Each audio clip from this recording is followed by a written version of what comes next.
জীবন কখন কোথায় থমকে যায় সেটা কেউই বলতে পারবে না। আসসালামু আলাইকুম, আমি নিপুস ড্রিম থেকে নিপু বলছি। আসেন আজকে সবার সাথে পরিচিত হই। আমি সালমা সিদ্দিকা নিপু। আমার হোম কান্ট্রি হচ্ছে কুমিল্লা, আমার শ্বশুরবাড়িও কুমিল্লাতে। আমি ঢাকায় থাকতাম। আমার বিয়ে করেছি 11 বছর হয়েছে, 11 বছর যাবতে আমি ঢাকায় থাকতাম। হঠাৎ শ্বশুরবাড়িতে একটু প্রপার্টি প্রবলেমের কারণে আমাকে দেশের বাড়িতে শিফট হতে হয়েছে। যদিও আমার শ্বশুর শাশুড়ি হাজব্যান্ড দেবর ননদ সবাই ওখানেই থাকে। আমার শ্বশুর ছোট্ট একটা জায়গায় কিনেছে, ওখানে ছোট্ট একটা বাড়ি আছে। তো আমি একাই এখানে শিফট হয়েছি, আমার বেবি সহ। আমার একটা মাত্র সন্তান, আমার মেয়ে। দেখেন, আমি এখানে শিফট হওয়ার পরে এই যে আমার নিজের হাতে কিছু শাকসবজি লাগিয়েছিলাম বাড়ির উঠোনে, সেখান থেকে আজকে সবজি কাটছি, শাক কাটছি, সেগুলো আজকে রান্না করব।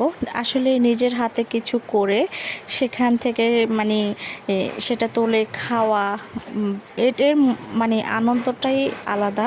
আমার কাছে কিন্তু খুবই ভালো লাগছে। আমি এর আগে কখনো এসব কিছু করিনি, এরকম কোনো প্রিপারেশন আমার ছিল না। হঠাৎ করে এসব মাথায় আসলো আর করলাম। কেমন হলো জানাবেন।